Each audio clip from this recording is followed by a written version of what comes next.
Welcome back to Broken Electronics. I'm Lee. You may remember me.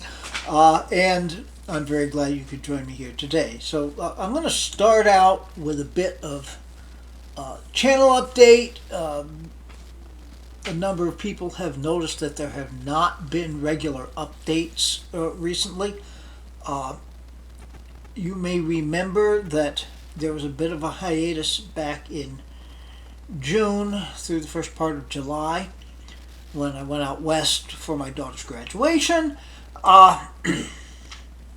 And anyway, when I got the videos going again, and I was pretty consistent for a while there, I did make the point that I could not absolutely promise to be able to maintain that regular weekly update. And here's an example. As far as what's going on, I have mentioned at times in the past, and some of you who know me will know, I am quite an active orchestral double bassist, and the season having gotten underway, the first concerts of the season have been taking place. I've got another one coming up Friday. Once those are done, we very quickly get into the run for Christmas concerts. There's just been a lot happening, and the time, I've been working on some video projects, absolutely, but the time to actually be able to do the videos simply hasn't been there. Now, I am hopeful after Friday's concert I can take a little time over the weekend and be able to do a number of videos. I do have a bunch of projects partially underway here, to be sure. All right. Now, what the main purpose of today is. Many people, I'm sure, noticed that an update to macOS Sonoma 14.1 dropped a couple of weeks ago. I decided not to jump in with an update video because there were problems. As far as I understand it, the big problem was that after the update was done, when the root patching began, Wi-Fi was not active. Part of the root patching process is to download the kernel debugger kit, or KDK. You need a new KDK for each version. So what was happening was that since the Wi-Fi was not active, machines that were only connected via Wi-Fi were not able to download the KDK. The program then looked for a KDK in the place where it would find the old KDK, try to apply that, with the result being that the OS simply wouldn't boot with root patches down there. So that's basically what happened with that. Now, I could have updated this machine. My Mac Pros, as a general rule, are all hardwired. Wi-Fi is active. It needs to be things like AirDrop, location services, etc. But I do have that Ethernet connection always on there. So I could have gone ahead and updated and everything would have been fine. My thought was this would be telling my audience, okay, everything's fine, go ahead and update. And if they're not picking up that if they don't have a wired internet connection, problems are very likely to occur. Well, in any event, just today, this being Tuesday the 7th, as of the time of this recording, I'm not exactly sure when this video will be released. Depends on when I actually get it done, I suppose. But anyhow, as of today, OCLP 1.2.0 dropped. That should fix the problem. And according to the release notes on 1.2.0, they do have a workaround in place now for KDKs not coming in. As I said, that should not be any kind of issue for this update in today's video. So, you know, you got a Mac Pro, it's a good idea to have a wired connection if you possibly can.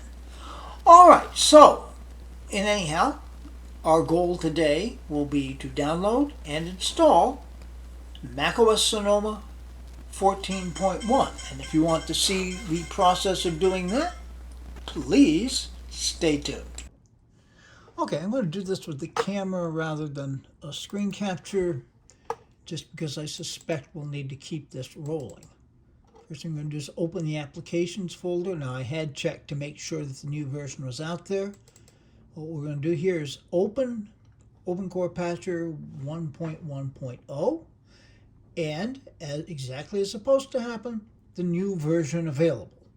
And you can see information here. If you want to pause the video and take a look at that, I'll scroll down for you.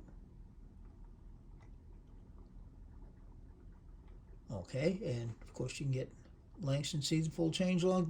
There's a lot of information there. So we're going to click download and install. This should not take long.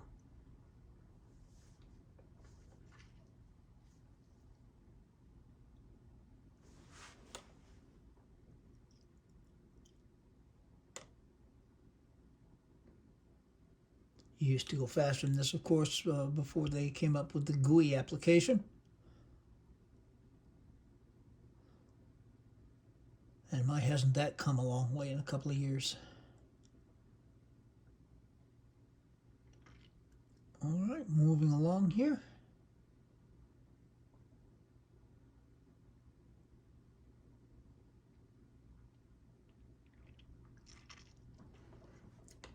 Now, once the new application is installed, it's going to offer to update the Open Core. And we need to authenticate here. Update complete. Closing the old process. Now, do we want to update Open Core and the root volume patches? We're going to say yes. Install it to disk. Now, of course, with Mac Pro, the most likely thing is there's just a whole bunch of disks. So that's why this really takes time. Now, what will happen here is that the program will determine the current boot disk as that being the most likely disk that you want to install on. We're going to select that. We're going to select the EFI partition. Have to authenticate again.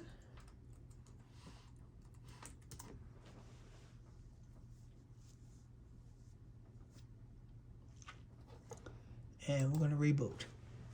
Now, just as a precaution, I am going to reset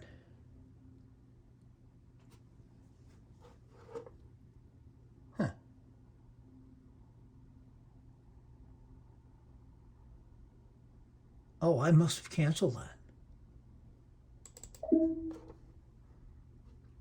It's going to need to relaunch.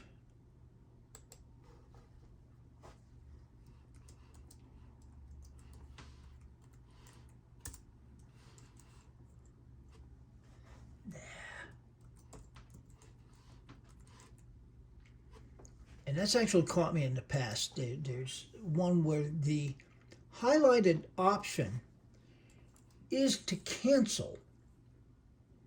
Okay, so here we are downloading the KDK, which it's doing now. And clearly, as I said, there's an Ethernet connection, so not a problem with that. Of course, we haven't gotten anywhere near actually installing the new version yet.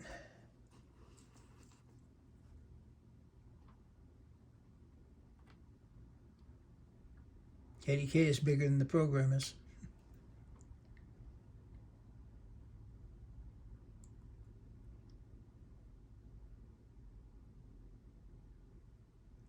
Aren't you glad you decided to watch this video?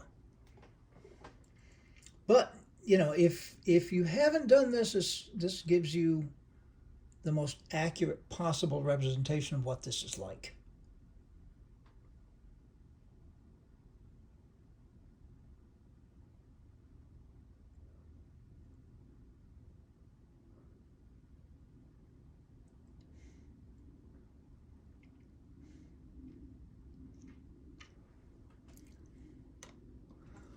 Okay, here, just doing the root patching.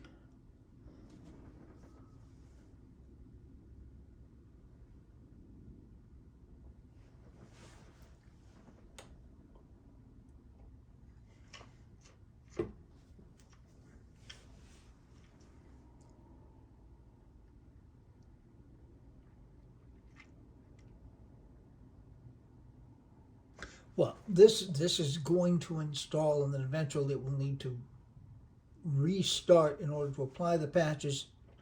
So after all of this, I'll take, oh, wait a minute. Here we go. I was going to shut it off, but things started to happen.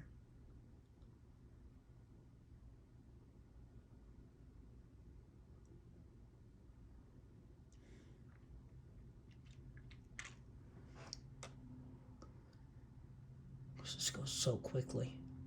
I suppose in the video you can always just slow it down. Rebuilding the kernel cache now.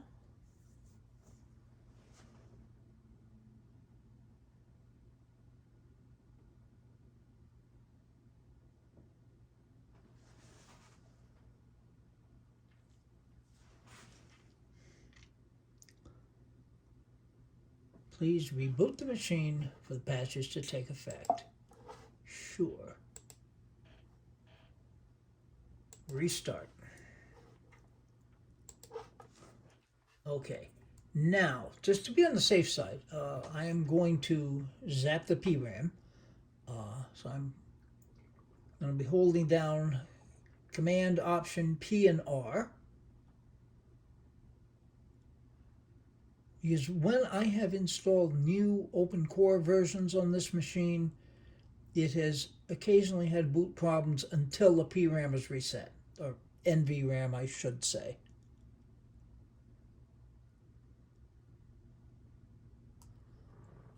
Okay.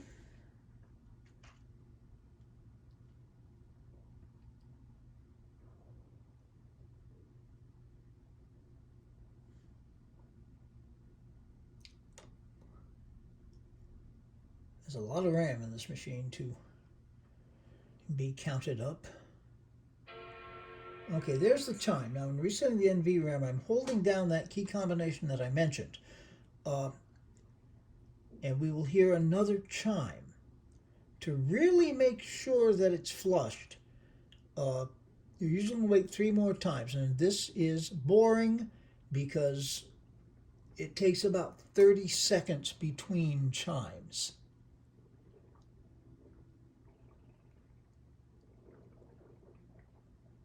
So we're looking for a total of 4 chimes.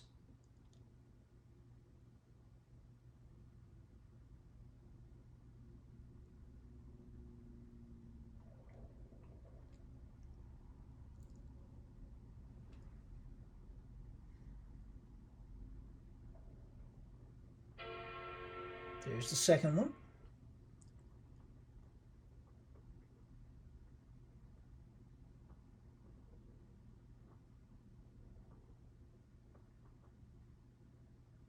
You can count the seconds along with me as we wait.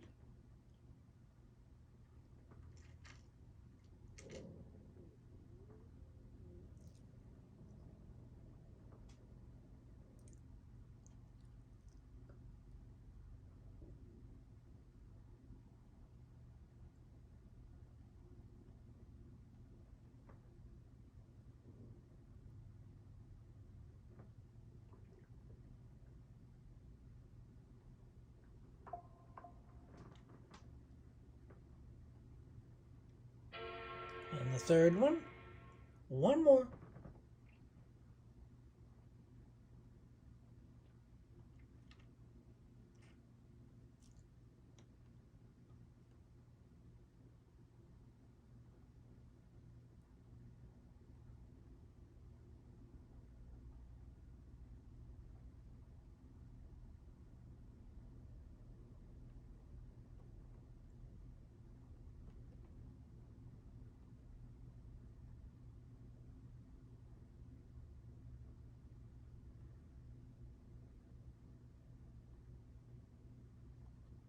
Any second now.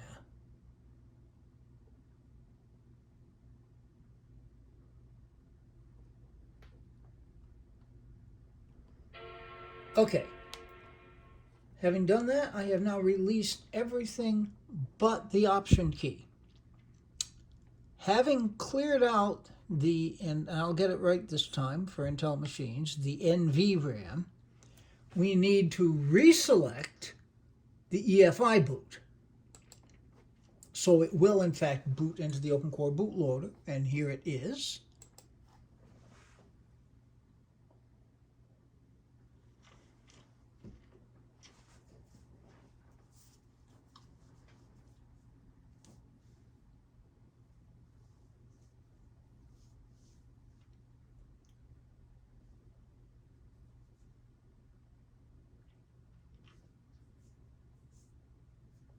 It's an NVMe SSD. The machine usually boots pretty quickly.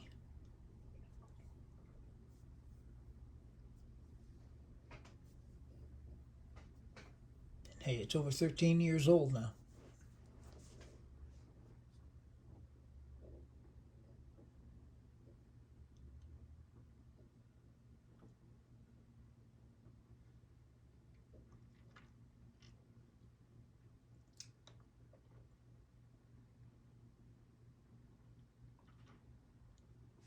Okay, and we should have a boot now. Bang, here we are. Okay, now, as I said, we can look at About This Mac to verify this. And you can see that we are still on Sonoma 14.0. All that did was to apply 1.2.0. Now,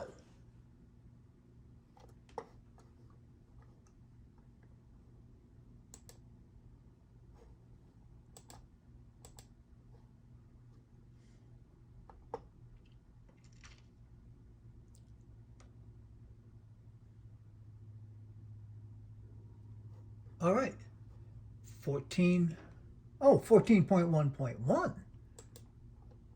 There's been an update to the update. Okay, so it's going to download now. That will take a while.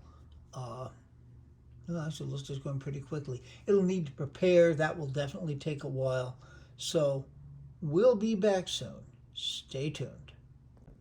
I'm bringing you right back. Interestingly, OCLP popped up, said that it detected that the update was being downloaded, and it needs to prepare the system. So it's pre-downloading the KDK build. This is new. It never did this before.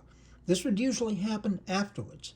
So they're downloading while the machine is definitely connected, downloading the KDK, and will apply it before the update is actually installed. That's, I think, the big change with 1.2.0. Well, anyhow, there you've seen it. Stay tuned. Well, it did download, and it took a good 45 minutes. It was slowed up when OCLP popped up to download the new KDK. That took precedence over the OS update download. And that download slowed down dramatically. And I also decided to hop on the network and transfer the introduction clip to my editing Mac Pro. That too then took precedence and slowed it to a crawl. It now says about 35 minutes remaining. I don't know why preparing has to take so long, but evidently it does. Stay tuned. Okay, here we go.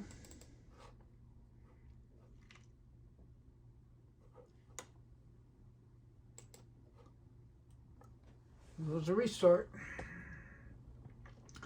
Yeah, the download took a good 45 minutes. The preparation, now I've said many times, I am not a computer professional. I'm a musician. If there's someone out there who can explain to me why this preparation of updates has to take so darn long, and I realize on a supported Mac it's not quite as long as this, but still. Okay, so it's going to sit here for a little while on this screen, and then should pop up into verbose mode. I'll bring you back when something happens. Stay tuned. We're into our game of display tag. The verbose output popped up on the secondary monitor. I love my two monitors, but I should probably just disable the secondary when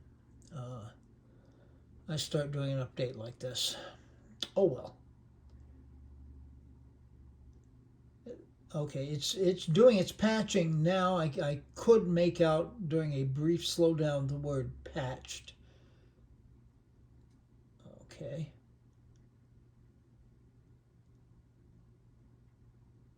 It certainly seems to be running smoothly.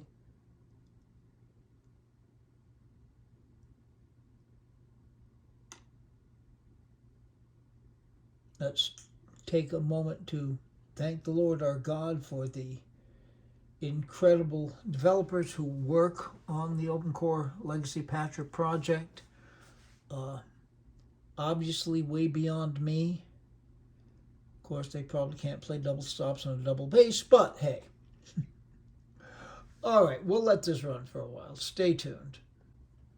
I guess I always point this out. It's into ramrod display set granular progress.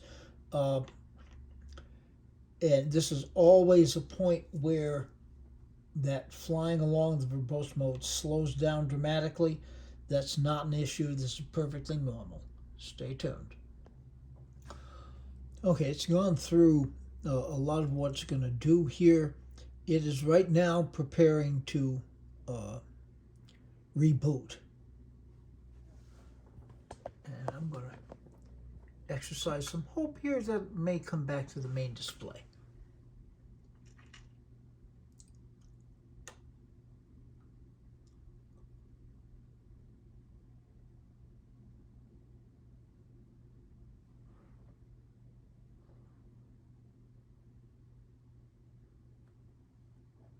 Okay, so it just... Oh, no, it didn't. It went to the secondary with the OCLP bootloader, and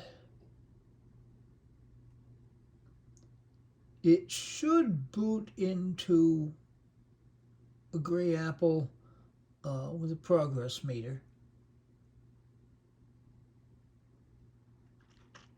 After that, it may reboot one more time, or it may boot up. I tend to think it would reboot one more time.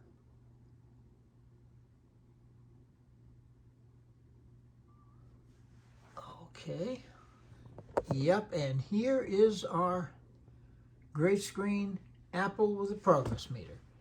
All right. That will probably take a bit. Stay tuned.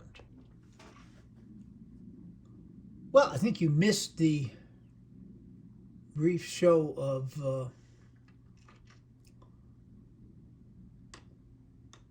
verbose mode, but I think we're rebooting now anyway.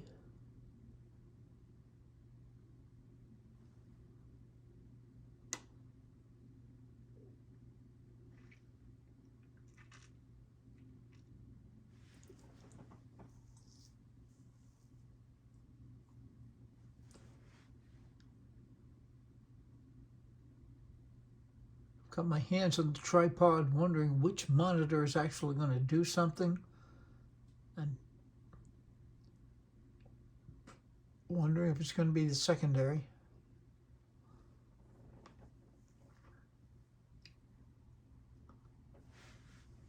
All right, now both screens are black, so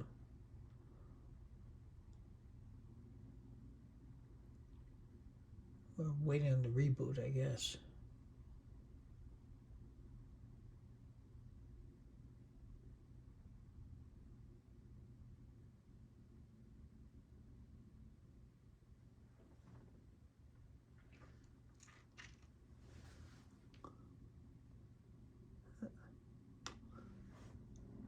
All right, stay tuned. Okay, so here's where we are. The main display is sleeping. That's what you're looking at now. The secondary display is on, but not getting a signal. There's no real signs of life from the computer itself, other than the main power light being on. So I am going to make the executive decision at this point to force it off.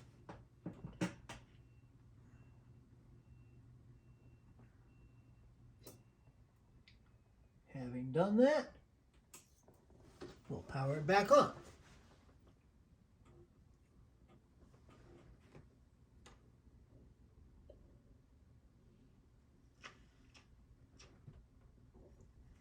And we should get a chime presently.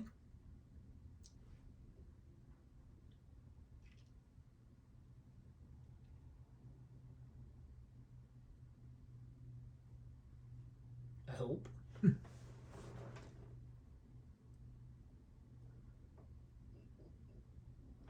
Okay, and here we are. That was our bootloader. Yeah, this happens sometimes. I don't know why it freezes there. It tries to reboot and then doesn't seem to be able to complete the process.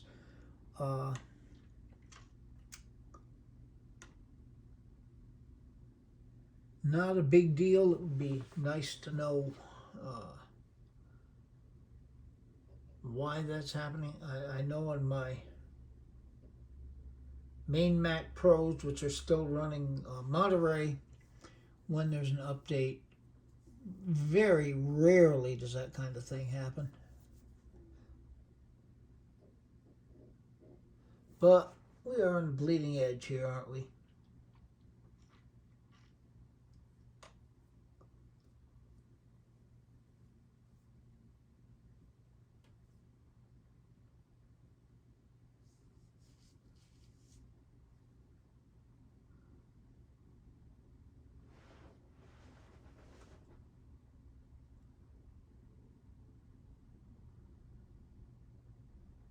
Okay, we should see something pretty soon.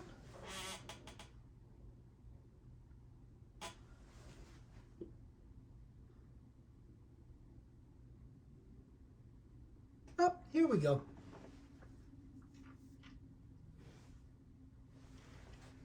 And it's saying 9 minutes remaining. Okay, stay tuned.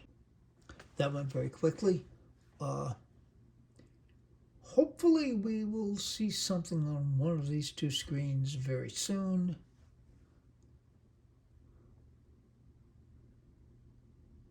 Right now I'm only seeing indications that neither one of them has a signal. Yep, we got another reboot. And here is our bootloader.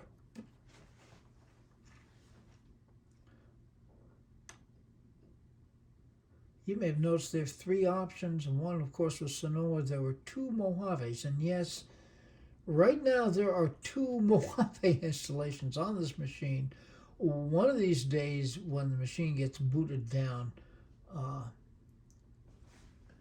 it's going to reboot again. Killing all processes.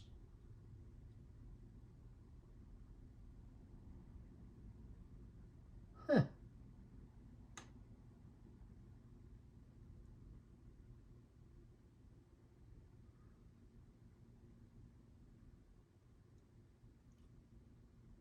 Okay.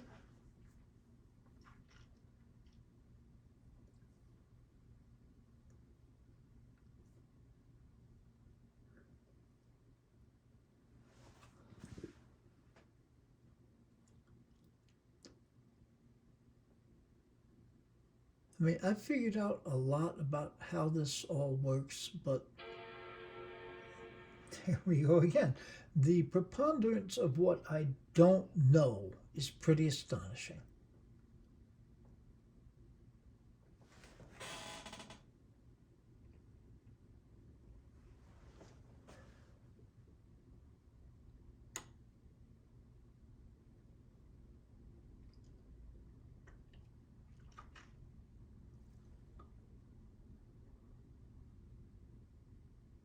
Huh.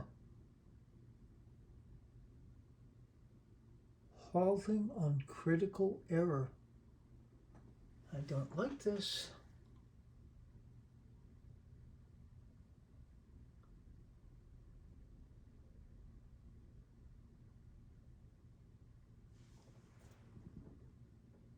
Hang on. Okay, when last I left you, it was stuck with reading on the display, halting on critical error. No real idea what that meant. So I forced it off, started it again.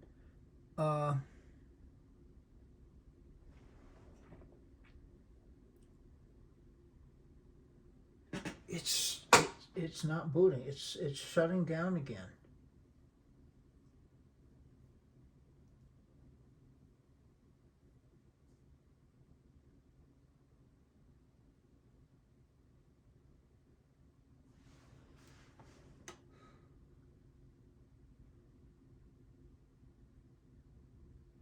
Yep.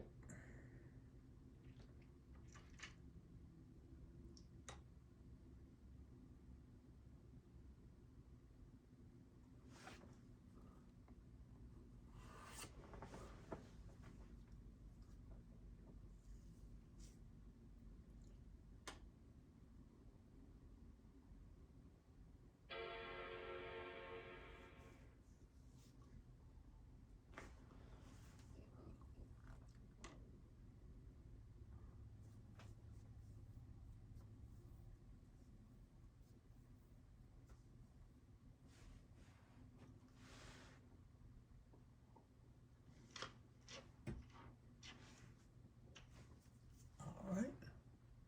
Halting on critical error. Stay tuned. Well, I think it's going. All right, it was in a loop. I went through several attempts where I would come up with the OpenCore bootloader, start it up, it would reboot itself, by golly, and then it would, and then it,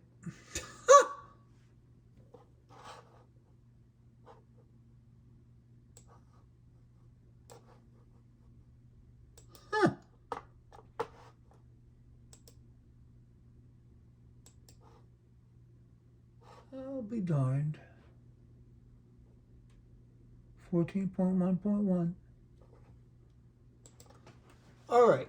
Anyhow, as I was saying, you'd get to the bootloader, it would start to boot up, it would restart itself, the restart would happen, and then you would get that error. And I've forgotten now exactly what it says, but you will have seen it in the video prior to this. And then it would just sit there. So, and I went through that 2 or 3 times off camera. What seems to have finally gotten us here, I shut it down again, unplugged the machine, went off, well, I went off and brushed my teeth, actually, but regardless, came back, plugged it back in, tried it once again, and it worked. Okay, which would lead me to think something is not quite right, but we did get here. I was formulating all kinds of plans of how the heck I was going to get out of this. There were about 3 different versions of what to do next. The most logical one would be to revert the root patches, download the KDK again, and on from there. But we seem to be fine.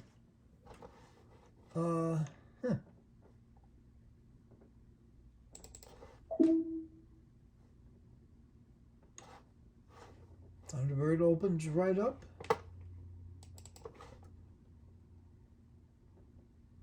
Firefox opens right. I mean, everything's behaving fine.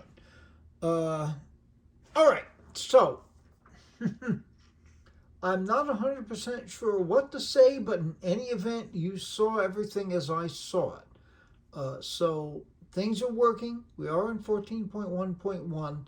The big takeaway I'd have from this is if you are dealing with a classic Mac Pro or honestly any unsupported Mac, the best thing to do is to stay at least one OS behind.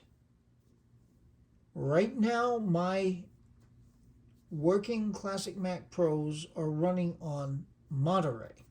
That's 2 operating systems behind, but they are supported. Now, at the end of this, I'll have to go to at least Ventura. I'm hopeful by the time we get to that point when Sonoma has its successor come out, we'll go to Sonoma, because honestly, Sonoma has run better than Ventura ever did. But anyhow, your best bet, stay an operating system or 2 behind, get the security updates for that OS, and deal with an OS that's a lot more stable, because with Sonoma here, as good as it is, and I think it's very good, things are just going to keep changing. Well, in any event, I think we can wrap this up, and at least I can wrap this up from having a successful upgrade. Be good to other people. They need it and deserve it. Be good to yourselves. Any good we do for this world has to start with being good for ourselves. We can make this world a better place. It isn't yet. There will be a lot of other things. I have a lot of plans on the channel. I've got a serious plan on Mac Minis coming up that I think will be very interesting. I owe you an update on the Power Mac G5 with the Phoenix operating system, and I have a number of other things too. In any event, until those things are available on the channel, this has been Broken Electronics.